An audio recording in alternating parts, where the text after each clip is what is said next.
క్రీస్తునాథుని యందు ప్రియ సహోదరి సహోదరులారా, గుణదల మేరీ మాత భక్తులారా, మున్ముందుగా మీ అందరికీ కూడా జరగబోయేటువంటి గుణదల మాత మహోత్సవ జరుగుతున్నటువంటి గుణదల మాత మహోత్సవ శుభాకాంక్షలు తెలియజేస్తూ ఉన్నాను.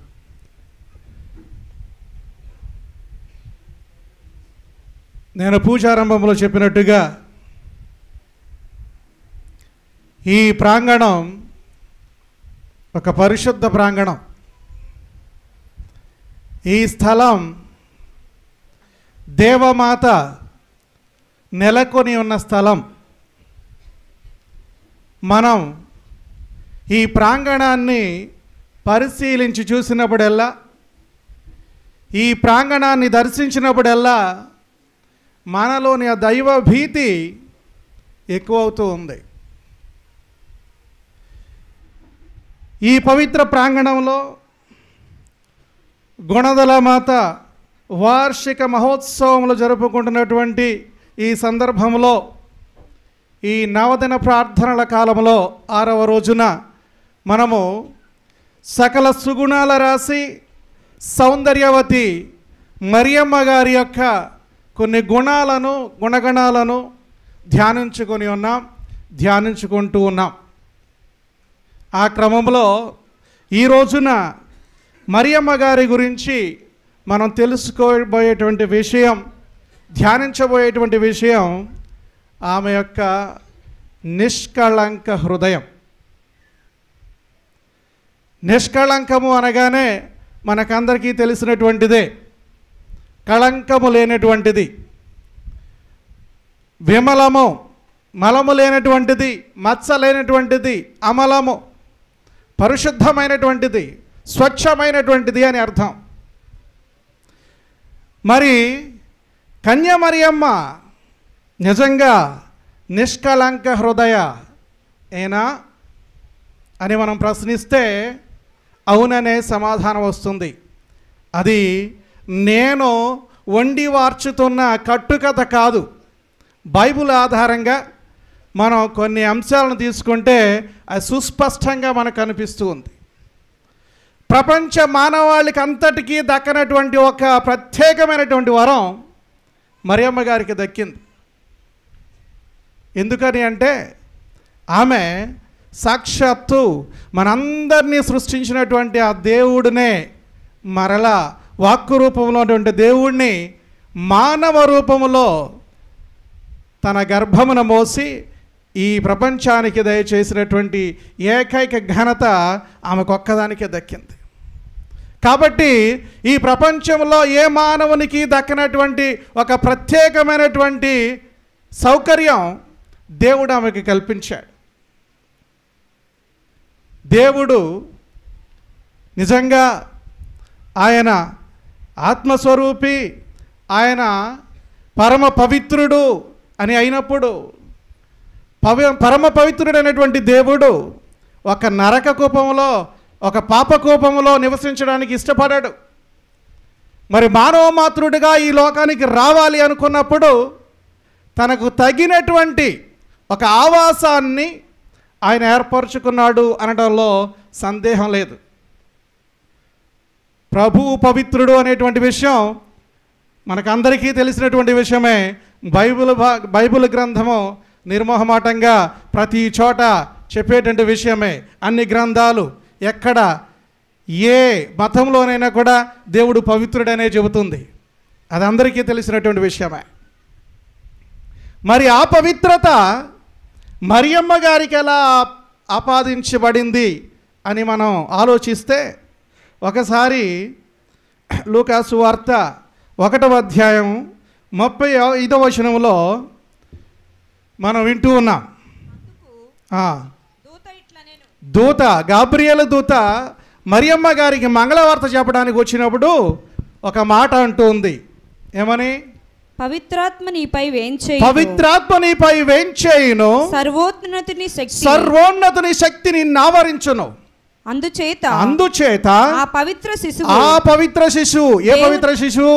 నీ గర్భమందు జనించబోయేటువంటి ఆ పవిత్ర శిశువు దేవుని కుమారుడు అని సాక్షాత్తు పిలువబడును. దేవుని కుమారుడు అనబడును. Praise the lord, praise the lord, praise the lord, praise the lord, praise the lord. Praise the lord. సహోదరి సహోదరులారా, మరి సాక్షాత్తు దేవుని కుమారుడే ఆమె గర్భంలో పడుతూ ఉన్నప్పుడు, మరి అంత పవిత్రుడైనటువంటి దేవుడు ఒక మానవ మాతృరాలి యొక్క గర్భమున పడాలి అంటే ఆ గర్భము పాపము లేనిదై ఉండాలి. ఎందుకంటే మనం మన యొక్క సత్యోపదేశంలో నేర్చుకున్నాం ఏమని, ప్రతి మానవుడు కూడా జన్మ పాపంతో ఉద్భవిస్తాడు. మరి మరియమ్మ గారికి కూడా జన్మ పాపంతో ఉద్భవిస్తే దేవుని యొక్క కుమారుడు ఆమె గర్భమున పడినప్పుడు ఆయన పాపములో ఉండాలి. ఆయన పవిత్రత ఎలాంటిది అని మనం ఒకసారి పాత నిబంధన ఒకసారి చూసుకుంటే, రాజుల దినచర్యలు 13వ అధ్యాయము 7వ వచనం నుండి 11వ వచనం వరకు చూస్తే, అక్కడ ఫిలిస్తీయులు ఎత్తుకుపోయినటువంటి దైవ మందసం మరలా ఇజ్రాయేలీయులు వెనక్కి తీసుకువస్తూ ఉండగా, అభినాదాబు ఇంటి దగ్గర నుండి వారు ఊరేగింపుగా ఎడ్ల బండి మీద ఆ దివ్య మందసాన్ని తీసుకొస్తూ ఉండగా, ఎడ్ల బండి కొంచెం తూలి కొద్దిగా కింద పడబోతూ ఉన్నప్పుడు ఆ దివ్య మందస పడిపోతుందేమో అని ఉస్సా అనేటువంటి ఆయన ఆ దివ్య మందసాన్ని పట్టుకోపోయాడు. పరమ పవిత్రమైనటువంటి ఆ దివ్య మందసం కొంతమంది మాత్రమే, అది యాజకులు కూడా తమని తాము శుద్ధి చేసుకున్నటువంటి వాళ్ళు మాత్రమే అంటుకోగలిగినటువంటి ఆ సన్నివేశం అది. మరి పడిపోతుంది కదా అని పట్టుకోపోయాడు, అక్కడికక్కడే ఆయన మరణించాడు. పాపము పరిశుద్ధతకు విరుద్ధము కాబట్టి అంతటి పవిత్రుడైనటువంటి దేవుడు మరి ఒక మానవ మాతృలారి గర్భంలో పడాలి అనుకున్నప్పుడు, ఆమె గర్భంలో నవమోసాలు ఉండాలి అనుకున్నప్పుడు ఆమెను పరిశుద్ధురాలిగా చేయటం అనేది మనం ఇంకా ఆలోచించిన అవసరం లేదు. అది అందరికీ అర్థమయ్యేటువంటి సత్యం. అందుకనే పునీత పయస్ పాపు గారు, భక్తినాథ పాపు గారు, 19వ భక్తినాథ పాపు గారు 1854వ సంవత్సరంలో మరియమాతను నిష్కళంక మాతగా, అమలోద్భవిగా ఆయన ప్రకటించాడు. అమలోద్భవి ఎలా అయింది అంటే, ఇదిగో గాబ్రియేలు దేవదూత ఆమె దగ్గరకు వచ్చి ఒక చక్కని మాట చెప్పింది. అది బైబిల్ చరిత్రలో ఎవ్వరికి వాడనటువంటి మాట. ఏమంటుంది? దేవదూత లోపలికి వచ్చి ఆమెతో అనుగ్రహ పరిపూర్ణురాలా, నీకు శుభము, ఏలినవారు నీతో ప్రభువు నీతో ఉన్నాడు. Praise the lord, praise the lord, praise the lord, praise the lord. Praise the lord. సహోదరులారా, ప్రభువు నీతో ఉన్నాడు, ఇదిగో అనుగ్రహముతో నిండి ఉన్నదానా అని అనేదానికి గ్రీకులో గ్రంథకర్త వాడినటువంటి పదం ఏంటో తెలుసా? కైరే కెకరితోమెనే అంటారు. కైరే కెకరితోమెనే అంటే ఇదిగో అనుగ్రహముతో నిండి ఉన్నదానా. ఇప్పుడు కాదు, మా కొంతమంది ప్రొటెస్టెంట్ సహోదరులు ఏమంటారంటే, దేవదూత ఎప్పుడైతే వచ్చి మరియమాతకు మంగళవార్త చెప్పడం ప్రారంభించిందో ఆ క్షణం నుండి మరియమాత పరిశుద్ధురాలైందని అని. కానీ ఈ పదాన్ని కనుక మనం అర్థం చేసుకుంటే,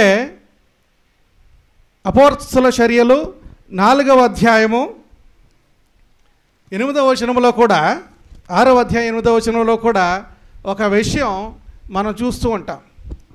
స్టెఫానుని రాళ్లతో కొడుతూ ఉన్నప్పుడు గ్రంథకర్త అంటూ ఉంటాడు, స్టెఫాను దైవానుగ్రహముతో నింపబడిన వాడై, దైవానుగ్రహముతోనూ శక్తితోనూ నింపబడిన వాడై. ఇది కూడా అదే దైవానుగ్రహం అనుకోవద్దు. ఇక్కడ వాడబడినటువంటి పదం ఏమిటి అంటే పెరైజ్ కారిథోస్.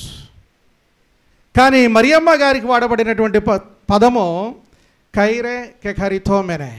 అది రెండు వేర్వేరు పదాలు. అంటే ఇక్కడ కూడా దైవానుగ్రహంతో నింపబడిన వాడని ఉంది. ఆ క్షణములో స్తేఫాను దైవానుగ్రహంతో నింపబడ్డాడు. కానీ మరియమ్మ గారు ఆ క్షణములోనే కాదు, అంతకుముందు, ఆ క్షణములో, ఆ తర్వాత కూడా దైవానుగ్రహంతో నింపబడినది అని దాని అర్థం.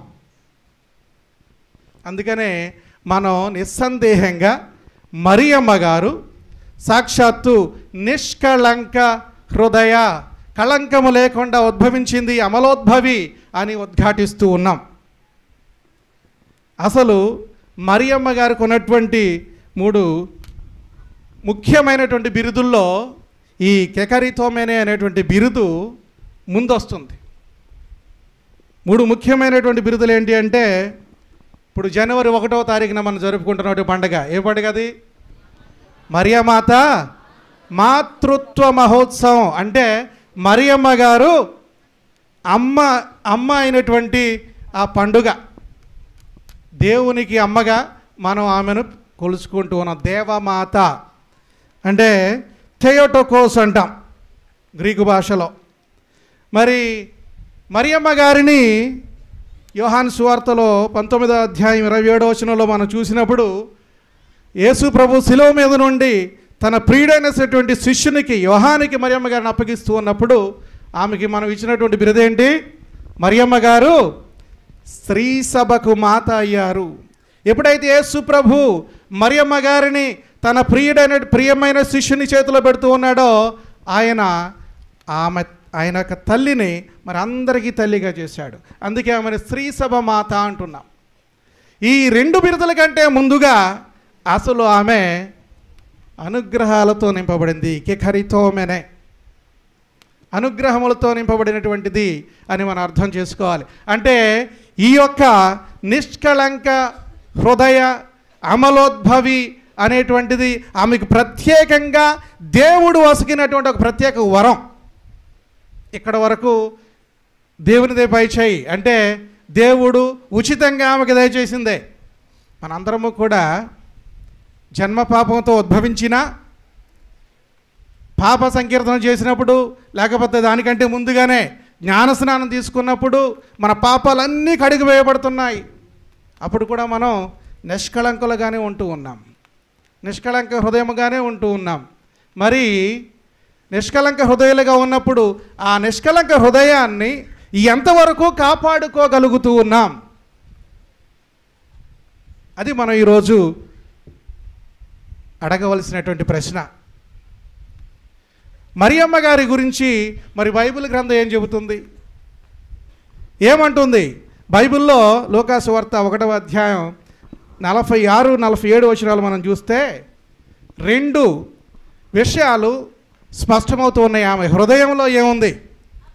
అప్పుడు మరియమ్మ ఇట్లు పలికెను, నా హృదయము ప్రభువును స్తుతించుచున్నది, నా రక్షకుడగు దేవుని యందు నా ఆత్మ ఆనందించుచున్నది. Praise the lord, praise the lord, praise the lord, praise the lord, praise the lord, praise the lord. సహోదరులారా గమనించండి, నా హృదయము దేవుని స్తుతించుచున్నది.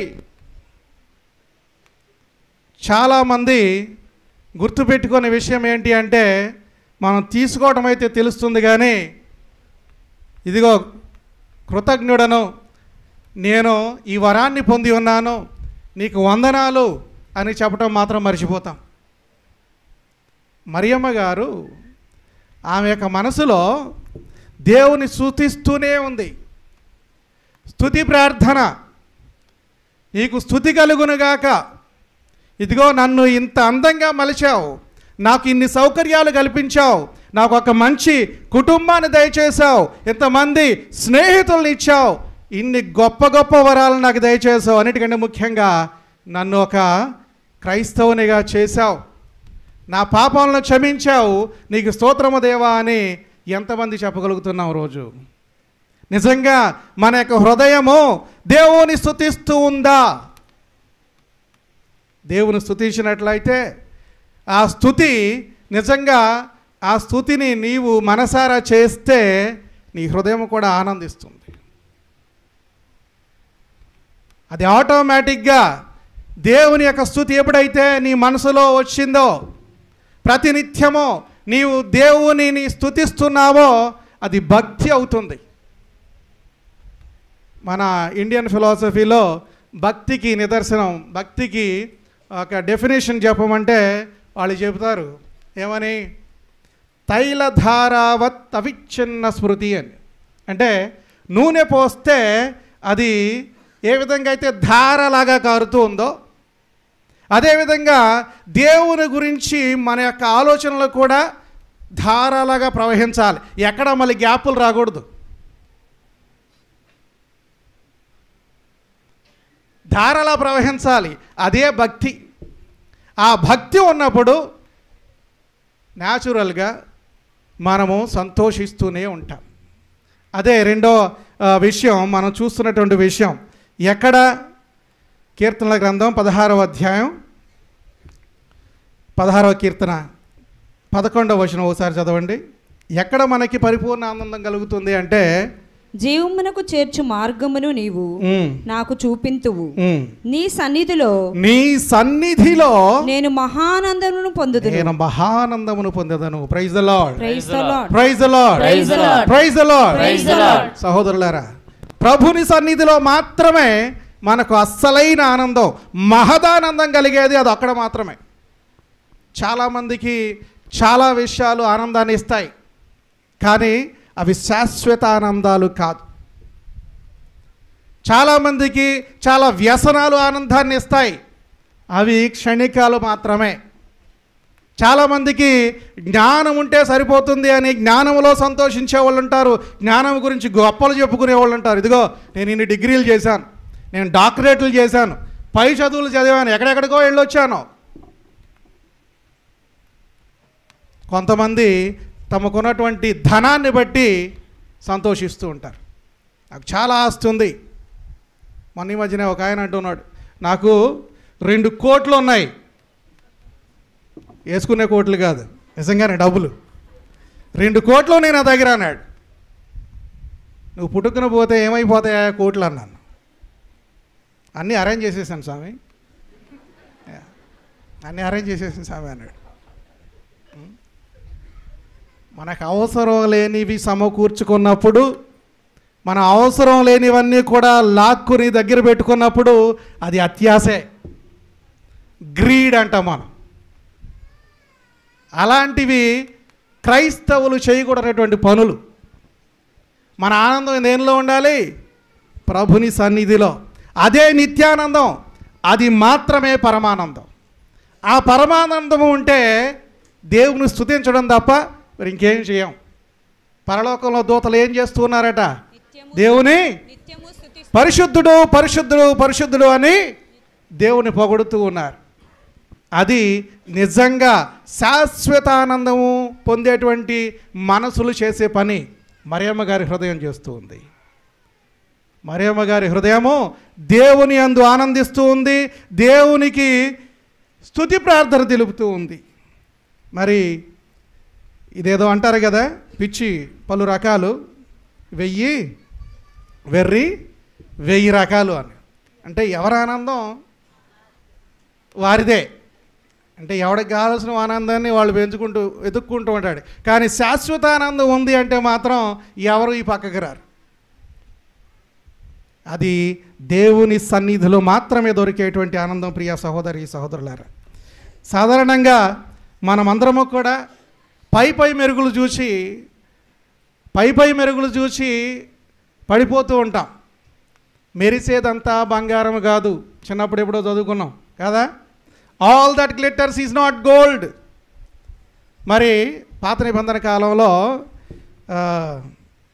1వ సాముయేలు 16వ అధ్యాయంలో 7వ వచనంలో ఒకసారి చూస్తే, సమూయేలు ఈసాయి ఇంటికి వెళ్తాడు. వెళ్ళి, ఈసాయి నీ కుమారుల్లో ఒకడిని నేను రాజును చేయాలనుకుంటున్నానయ్యా అంటాడు. మొదటి వాడు వస్తాడు, చాలా అందంగా గంభీరంగా ఎత్తుగా పొడవుగా మంచి టీవీతో ఉంటాడు. ఇదిగో ఇతడే కదా దేవుడు దేవుడు అభిషేకించబోయేటువంటి అభిషక్తుడు అనుకుంటాడు ప్రవక్త. దేవుడు ఏమంటాడు? మీరు పై పైనే చూస్తారు, నేనేం చూస్తాను? హృదయమును చూస్తాను. దేవుడు మన హృదయమును చూసేటువంటి వాడు. నేను పర్సనల్గా అంటే వ్యక్తిగతంగా ఒక విషయాన్ని ప్రతి చోట చెబుతా. ఏంటి అంటే, దేవుడు కొన్ని విషయాలను మనకు తెలియకుండా చేసి చాలా మంచి పని చేశాడు. ఏంటి అవి? మనకు జరగబోయేటువంటివి ఎవరికి తెలియదు కదా, అందుకని జ్యోతిష్యాలు తెప్పించుకుందామని చేతులు పట్టుకుని తిరుగుతూ ఉంటారు. అది తెలియదు కాబట్టి చాలా అనర్థం దానితో అరికట్టబడింది. రెండోది ఏంటి అంటే, ఎదుటి వాడి మనసు తెలుసుకోవటం. తెలుసుకుంటే ఇంకేమైనా ఉందా? ప్రమాదాలు జరిగిపోవు. మామూలు యుద్ధాలు కాదు, ప్రపంచ యుద్ధాలు, రోజు ప్రపంచ యుద్ధాలే. ఆ రెండు విషయాలు మాత్రం నిజంగా దేవునికి నమస్కారం. ఆయన చాలా తెలివి గలవాడు మాత్రమే కాబట్టి, అన్నీ సృజించినవాడు కాబట్టి ఆయన మాత్రమే ఈ విషయాలు తెలుసుకోగలిగాడు అనుకుంటా నేను. ప్రతినిత్యం దేవునికి స్తోత్రం. ఇది గుర్తొచ్చినప్పుడల్లా దేవునికి స్తోత్రం అంటా నేను. నిజం, దేవునికి మాత్రమే మన హృదయాలు తెలుసు, పక్కనోడికి తెలియదు. కాబట్టే పక్కన ఉన్నా కూడా మనల్ని మనం తిట్టుకుంటున్నా ఒకరికొకరికి వినపడదు కదా. చేతులు ఇస్తూనే ఉంటాం, ఆపులు తిట్టుకుంటూనే ఉంటాం, కౌగులించుకుంటే ఉంటాం. ఎందుకు వచ్చిన కర్మరా బాబు అనుకో. అవునా కదా? నిజంగా ప్రియ సహోదరి సహోదరులారా, హృదయాన్ని తెలిసిన వాడు, హృదయాన్ని చూసేవాడు దేవుడే. అందుకనే ఆ హృదయం దేవుని స్తుతిస్తూ ఉంటే పరమానందము మనలోనే ఉంటుంది, ఆ నిజమైన ఆనందం మనలో ఉంటుంది. ఇంకొక ముఖ్యమైన విషయం అంటే, కొద్దిగా సమయం ఇదవుతుంది అనుకుంటున్నాను. ఇంకొక ముఖ్యమైన విషయం నేను తప్పక చెప్పాలి ఇది. ఎందుకంటే ఈరోజు చదువుకున్నటువంటి వాక్యంలో ఉన్నటువంటి విషయం. మూడో విషయం లూకాసు వార్త 2వ అధ్యాయం 19వ వచనంలో ఉన్నటువంటి విషయం. లూకాసు వార్త 2వ అధ్యాయం 51 చదవండి ఒకసారి ఫస్ట్. అంతటా యేసు వానితో, నజరేతునకు తిరిగి వచ్చి తల్లిదండ్రులకు విధేయుడై ఉండెను. తల్లి మరియమ్మ ఆ విషయములన్నీ మనస్సున పదిలపరచుకొని ఉండెను. ఇప్పుడు చదవండి లూకాసు వార్త 2:19. ఈ రెండు విషయాల్లో కూడా మరియమ్మ గారు తన మనస్సులో చదువు. కానీ మరియమ్మ అంతయు తన మనస్సున పదిలపరచుకొని మననము చేయుచుండెను. Praise the lord. Praise the lord. Praise the lord. సోదరి సోదరులారా, ఇన్ని అష్టకష్టాలు పడి నడుచుకుంటూనో ఆ గాడిద మీదనో అంత దూరము బెత్లెహేము నగరానికి వచ్చి, నిండు శూలాలు, ప్రసవించడానికి స్థలం లేకపోయినా కూడా ఏదో గొడ్ల చాపెట్లో స్థలం దొరికితే అక్కడ ప్రసవిస్తే, అక్కడ జరుగుతున్నటువంటి అద్భుత సన్నివేశాలన్నిటినీ కూడా ఆమె గమనించింది. ఈ కష్టాలను మాత్రమే కాదు, ఇదిగో అప్పటికప్పుడు గొలలు వస్తూ ఉన్నారు, ఆ శిష్యును చూస్తూ ఉన్నారు, ఆరాధించి వెళ్తూ ఉన్నారు. జ్ఞానులు వస్తూ ఉన్నారు, సాష్టాంగ నమస్కారం చేస్తూ ఉన్నారు. ఇప్పుడు జ్ఞానులు అంటే గొల్లల్లాంటి చదువు లేని వాళ్ళు కాదు కదా, మహాపండితులు, గొప్పవాళ్ళు, ఎంతో దూరం నుంచి వచ్చినటువంటి వాళ్ళు కూడా వచ్చి మామూలు నమస్కారం కాదు, సాష్టాంగ నమస్కారం చేస్తూ ఉన్నారు. ఇవన్నీ చూసినటువంటి మరియమ్మ గారు ఏం చేసిందట? మనస్సున పదిలపరుచుకుంది. చాలా ముఖ్యమైనటువంటి విషయం ప్రియ సహోదరి సోదరులారు. కుటుంబాలలో మనకి సంతోషం వచ్చినప్పుడు, మన బిడ్డ ఏదైనా సాధించినప్పుడు మనం ఏమంటాం? స్వామి, మా అబ్బాయి స్వామి స్టేట్ ఫస్ట్ వచ్చాడు, మా అబ్బాయి స్వామి అసలు ఎంత బాగా చదువుతాడు అనుకున్నారు, మీరే సాయం చేయాలి స్వామి, మళ్ళీ మనకే పెడతారు. చివరిలో ఇన్ని మంచి మాటలు చెప్పిన తర్వాత మీరే సాయం చేయాలి స్వామి అని పెద్ద చదువులు చదివిద్దాంలమ్మా. మంచి జరిగినప్పుడు ఊరుకోం కదా, చెబుతూనే ఉంటాం. ఇప్పుడైతే ఇంకొకటి వచ్చేసింది, సెల్ఫీలు ఆన్లైన్. ఏం జరిగినా కానీ ఒకటి సెల్ఫీ తీసుకోవటం, ఆన్లైన్ స్టేటస్ పెట్టేసుకోవటం. మన గుట్టు ఎవడు చూడని అవసరంలా, మనమే నడివీధిలో పెట్టేసుకుంటున్నాం ఈ మధ్యన. ఈ ఆన్లైన్ వచ్చిన తర్వాత, ఈ సాంఘిక మాధ్యమం వచ్చిన తర్వాత అసలు ఎవరు మన గురించి ఎంక్వైరీ చేయని అవసరంలా, మనమే ఇచ్చేస్తున్నాం గుట్టంతా. ఇదిగో ఈరోజు మా ఇంట్లో మా అమ్మ నాన్న కొట్టుకున్నారు సెల్ఫీ. నేను పరీక్షల్లో ఫెయిల్ అయిపోయాను, ఊరేసుకోబోతున్నాను, సెల్ఫీ వీడియో. ఎందుకు వచ్చిన కర్మ ఇదంతా కదా? ఇప్పుడు జరుగుతున్నటువంటి విషయమే ఇదంతా కూడా. ఎందుకు అంటే లోపల దాచుకోలేకపోతున్నాం మనం. మరియమ్మ గారు ఏం చేశారు? అవన్నీ కూడా మనస్సును పదిలపరుచుకొని మననము చేయుచుండను అంటే ప్రతినిత్యము దాని గురించే ఆలోచిస్తూ ఉంది. ఇందాక చెప్పినట్టు అదే భక్తి అంటే. మననము చేస్తుంది, ఆలోచిస్తూ ఉంది. మెడిటేషన్ అంటాం. ఈ రోజుల్లో హెల్త్ గురించి చెప్పేవాళ్ళు కూడా అంటూ ఉన్నారు, రోజుకి కనీసం